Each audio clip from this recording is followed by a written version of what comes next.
Ini yang kedua, yaitu difusi pasif dengan melarut dalam lemak. Jadi ya, ini yang iniin si Overton.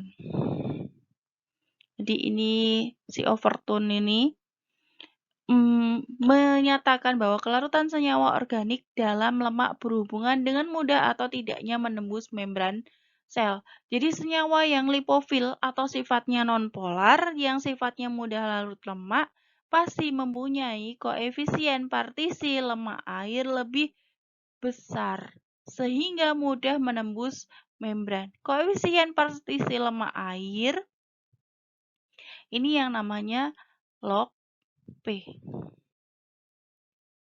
Kalau log P-nya itu besar, maka dia akan mudah menembus ke membran secara difusi. Jadi misalnya begini. Ada sebuah obat yang log P-nya itu 10.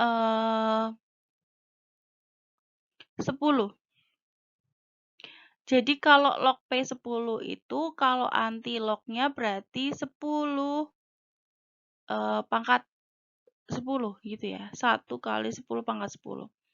Nah, karena log P itu tadi kaitannya dengan kelarutan obat dalam lemak banding air. Nah, ini berarti kalau 10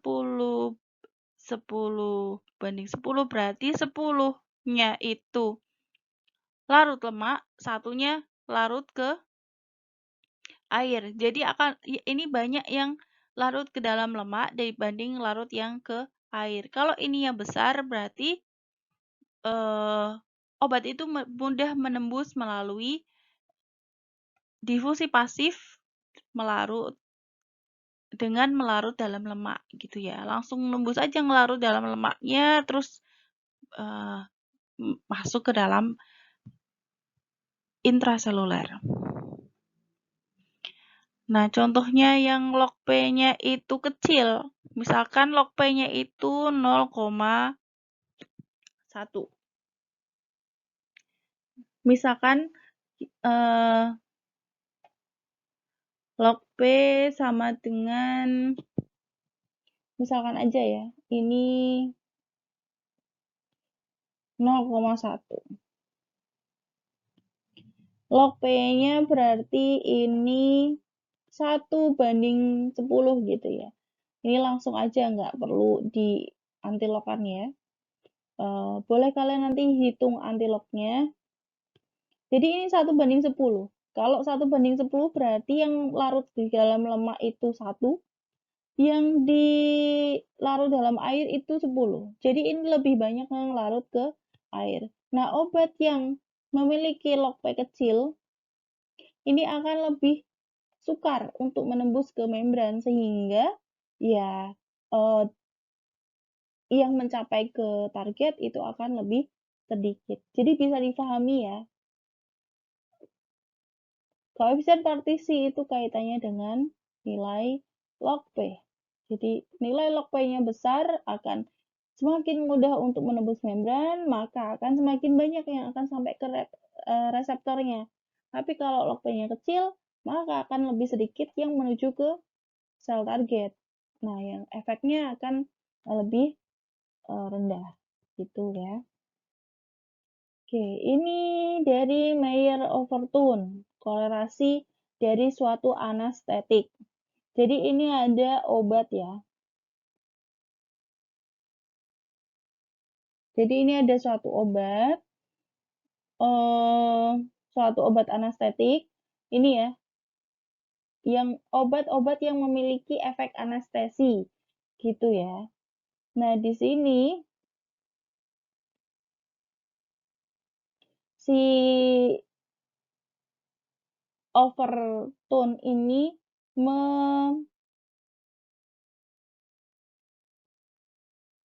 apa namanya ya, meneliti bagaimana obat itu berpartisi di ini ya konsentrasi partisinya di ini ya, di olive oil dibanding dengan gas. Olive oil, gas, partition coefficient. Jadi ini itu adalah nilai log P lemak air. Ini adalah konsentrasinya. Nah, ini obat yang nilai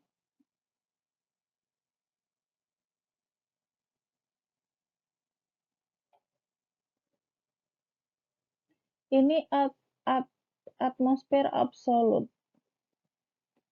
Ini konsentrasinya di atmosfer. Kalau ini kan dengan gas ya, gitu ya. Kalau gas, karena ini adalah obat anestetik, jadi ini obatnya kan diubah dalam bentuk gas, gitu ya. Karena obatnya ini di dalam ini bukan lemak air, tapi lemak gas.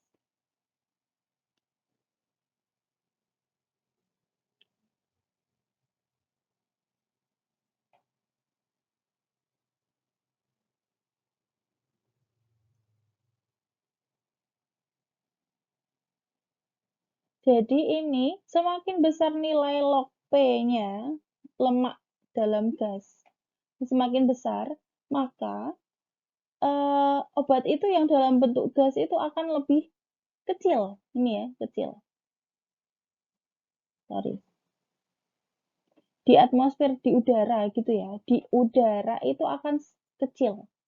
Nah, semakin kecil nilai log P dari koefisien partisi olive oil gas, semakin kecil, maka akan semakin banyak yang ada di udara. Jadi gini, koefisien partisi obat itu ada dua jenis ya, lemak air sama lemak gas. Nah, kalau lemak gas ini obat-obat yang ini ya kayak inhalasi seperti itu ya. Nah, ini anestetiknya itu obatnya yang dimaksudkan dalam bentuk gas gitu ya. Jadi ini yang dilihat adalah nilai log P-nya adalah nilai log P nilai log P dari minyak gas, bukan lemak air. Oke, jadi kenapa kok semakin besar nilai log P-nya maka akan semakin kecil yang ada di atmosfer? Coba kalian perhatikan. Nilai log P ini kan lemak gas gitu ya. Ini 1000. Kalau log P lemak gasnya itu 1000, berarti 1000 yang larut di dalam lemak, kemudian 1 yang ada di gas. Semakin kecil, gitu ya. Berarti yang di gas itu akan sedikit gitu ya. Nah, ini sedikit di sini. Nah, sedangkan nilai log P-nya itu kecil, ini ya. Nilai log P-nya jadi sini nggak apa-apa wis. Sini. Nilai log P-nya itu 0,1. Ini artinya 1/10. Satunya itu untuk di dalam lemak, 10-nya di dalam gas. Ini bisa terlihat bahwa semakin banyak obat yang ada di gas dibandingkan di lemak. Nah, ini semakin banyak mendekati ke 100. Jadi bisa dipahami ya, nilai log P itu dilihatnya apanya dulu. Kalau itu adalah obat inhalasi, ya kita lihatnya kelarutannya dia di dalam gas. Bukan kelarutan ya, partisi atau jadi kalau partisi itu menyatu gitu ya, menyatu atau terbawa gitu ya di dalam gas. Tapi kalau obatnya itu maksudnya untuk oral atau injeksi, ya kita lihat kelarutannya di dalam lemak. Karena obat itu akan menembus ke membran gitu ya. Ya bisa dipahami ya di sini kalau misalkan tidak bisa diulang-ulang mungkin gitu ya. Kemudian yang ketiga, Ketiga itu adalah difusi pasif dengan fasilitas. Nah, beberapa obat dengan garis tengah lebih dari 4, kalau yang pertama tadi itu obatnya kurang dari 4, kalau ini obatnya lebih dari 4. Nah, ini bisa masuk tapi ada yang memfasilitasi. Nah, ini yang memfasilitasi. Kayak tadi, misalkan ini adalah transport, mungkin suatu transport obat gitu ya. Difusi terjadi dari kadar tinggi ke kadar yang rendah. Jadi difusi ini bisa terjadi ketika konsentrasinya ini dari tinggi ke rendah. Konsentrasi itu ini ya, kalau kita apa ya, kita ini kan konsentrasi rendah antara misalkan kita bikin air gula, konsentrasi tinggi itu yang lebih kental, kalau air gula kalau yang gulanya sedikit itu pasti lebih encer gitu ya. Nah, gitu dari konsentrasi tinggi ke konsentrasi rendah hingga mencapai kesetimbangan. Jadi yang di sini konsentrasi obatnya banyak, kemudian masuk yang nggak ada konsentrasinya, masuk satu-satu sampai mencapai kondisi setimbang. Tidak memerlukan energi dan terjadi secara spontan. Nah, ini yang perlu digarisbawahi ya. Tidak perlu energi untuk memindahkan ini. Jadi si transport ini tidak memerlukan energi, langsung pindah aja secara spontan. Ini contohnya ya. Ini. Kemudian kecepatan penetrasinya 10-10.000 kali lebih besar daripada kelarutan dalam lemak. Jadi kecepatan dalam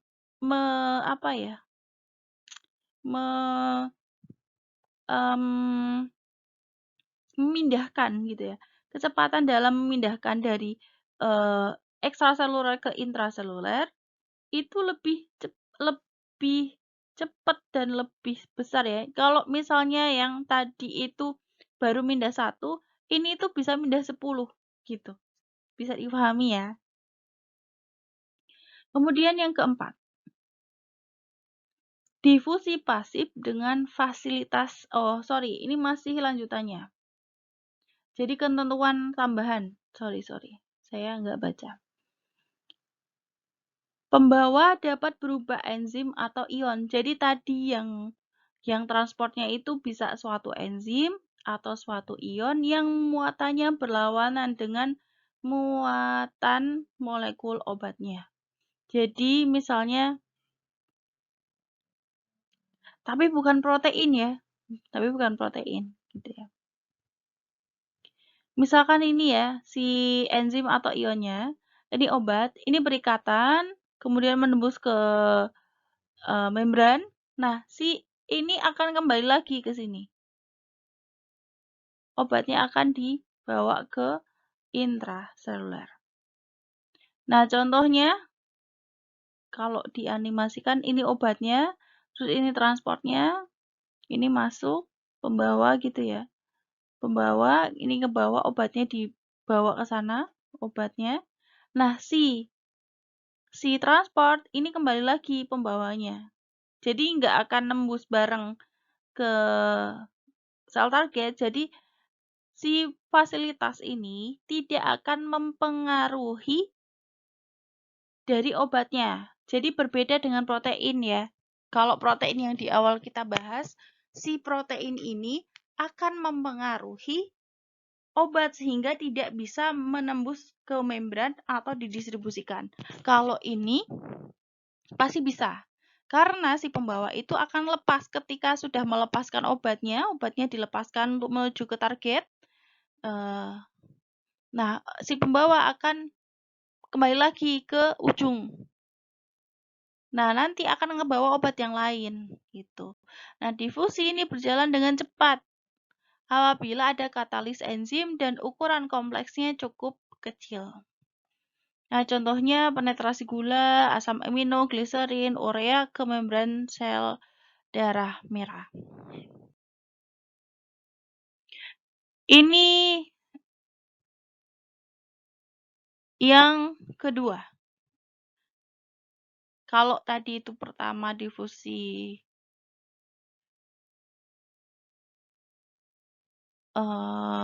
oke. Ini selanjutnya ya. Ini saya agak lupa. Mungkin ini keempat. Bisa kita sebut keempat atau bagaimana? Nanti kalian lihat di yang pertama tadi ya.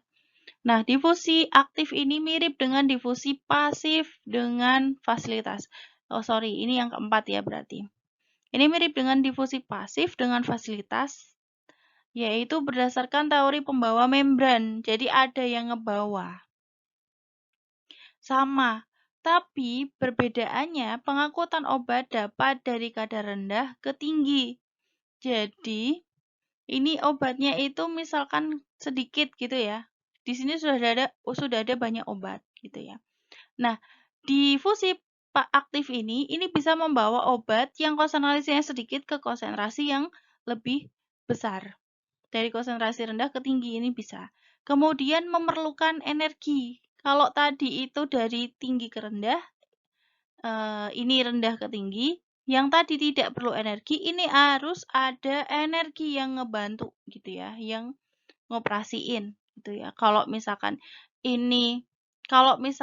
itu apa ya, suatu alat ini butuh bensin gitu ya.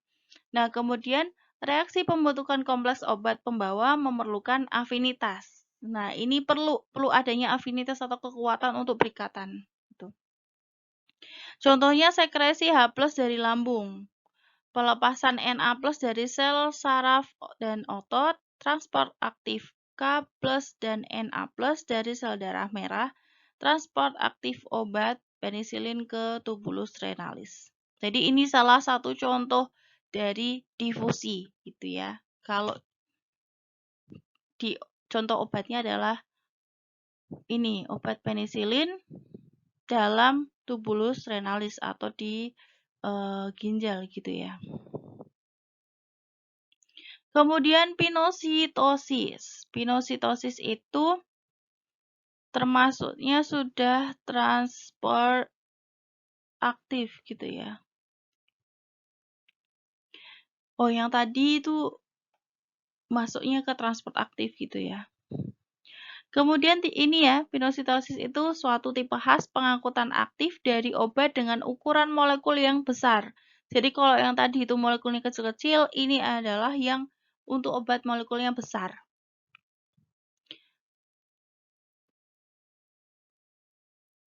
Biasanya dalam bentuk misel-misel gitu ya. Misel atau misel ya, misel gitu ya. Seperti lemak, amilum, gliserin, vitamin, ini ya. Jadi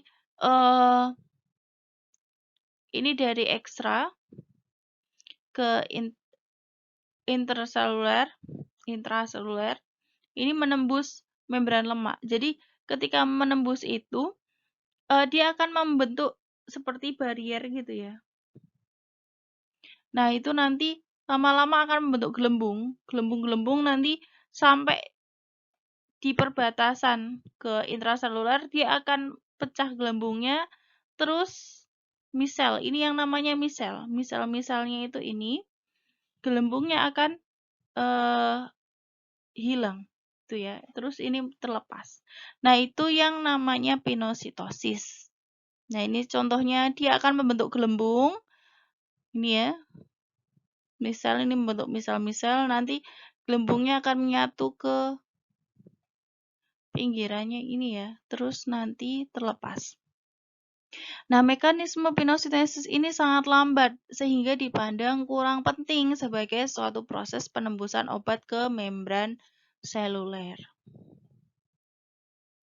Tapi ya ada, contohnya seperti obat ini, vitamin A, D, E, sama K. Interaksi obat dengan biopolimer. Terus kita bahas dalam distribusi ini bisa memungkinkan terjadinya interaksi obat dengan biopolimer yang ada di dalam pembuluh darah. Contohnya, semua molekul organik asing yang masuk ke dalam tubuh kita. kemudian berikatan dengan jaringan atau biopolimer. Jadi semua molekul organik ini maksudnya adalah bisa obat kita ya. Obat kita itu bisa berikatan dengan jaringan atau biopolimer seperti protein, lemak, asam nukleat, mukopolisakarida, enzim, dan sebagainya. Nah, ini yang diharapkan berikatannya dengan reseptor. Reseptor itu termasuk biopolimer gitu ya. Kemudian interaksi obat dengan biopolimer mempengaruhi awal kerja, masa kerja, dan besar efek biologis dari obatnya.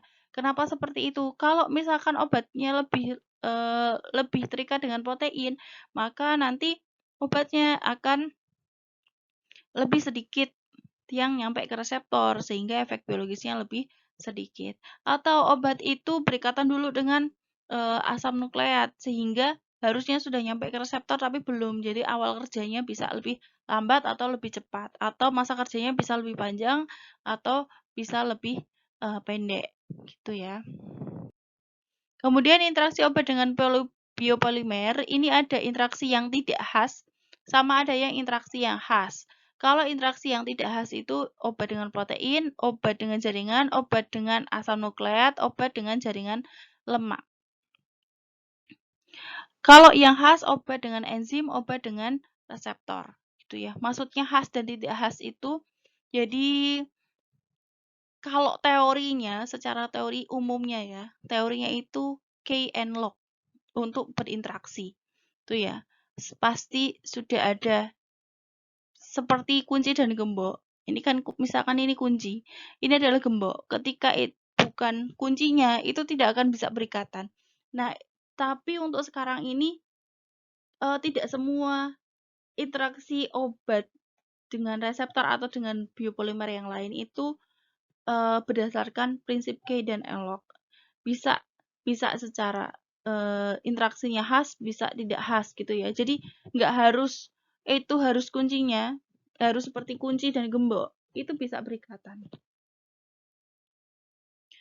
Ini contohnya interaksi yang tidak khas, penjelasannya ya. Interaksi obat dengan biopolimer yang tidak khas, yang hasilnya tidak memberi efek yang berlangsung lama dan tidak menyebabkan perubahan struktur molekul obat. Jadi ketika ada ikatan dengan suatu biopolimer, ini ikatannya reversible dan tidak akan lama, paling sebentar gitu ya. Dan tidak akan merubah struktur dari obatnya. Ini sifatnya reversible. Ikatannya biasanya relatif lemah karena reversible itu ya. Tidak menghasilkan respon biologis. Jadi biasanya ini tidak menghasilkan respon biologis. Dan tidak akan mempengaruhi strukturnya. Jadi ketika sudah lepas dengan biopolimernya nanti bisa berikatan dengan reseptornya. Interaksi obat dengan protein sifatnya itu reversible. Jadi bisa lepas, bisa berikatan gitu ya. Ikatannya biasanya ikatan ion, hidrogen, hidrofob, ikatan van der Waals. Itu ya, ikatan ion berarti kalau misalkan si obatnya itu terion, jadi kan obat itu harus utuh ya. Jadi biar bisa tidak terganggu oleh yang lain. Karena kalau misalkan obatnya dalam bentuk ion, protein ini kan juga termasuk ion gitu ya. Ada dalam kondisi tertentu dia akan membentuk ion, jadi bisa berikatan ion, akhirnya tidak berikatan dengan reseptor. Kemudian ikatan hidrogen ini untuk yang punya OH ya, biasanya OH, O, C, N kalau nggak salah, bukan E ya, OFN. Oke, saya agak lupa ini. Nanti kalian ingat-ingat di apa? Kimia organiknya. Ikatan hidrogen itu ikatan antara apa dengan apa nanti bisa dicari lagi. Kemudian hidrofob ini kalau misalnya dia itu terlalu larut lemak ya, jadi terlalu larut jadi bisa berpotensi juga ikatan dengan protein, kemudian ikatan van der Waals juga. Kemudian komposisi dari darahnya sendiri, ini 50% lebih itu protein. Tadi sudah saya sebutkan bahwa itu bisa sampai 93%. Ini albumin, kemudian BM-nya protein itu besar sekali, jadi karena sudah berikatan dengan protein, karena tadi ya, membran-membran itu sangat kecil, jadi kalau sudah berikatan dengan protein pasti sudah itu ya, alamat tidak bisa nyampe ke target ya. Jadi salah alamat jadinya ya, tidak berikatan dengan targetnya. Kemudian sifatnya unvoter, jadi itu bisa bersifat ion positif atau bisa bersifat ion negatif gitu ya. Jadi kalau misalkan ada obat yang bersifatnya terion itu bisa meningkat. Kemudian pH-nya isoelektrik ya, kurang dari pH fisiologis. Dalam darah bermuatan negatif dapat berinteraksi dengan kation dan anion obat karena mengandung ion Zwitter. Nah ini ya, amfoter ini.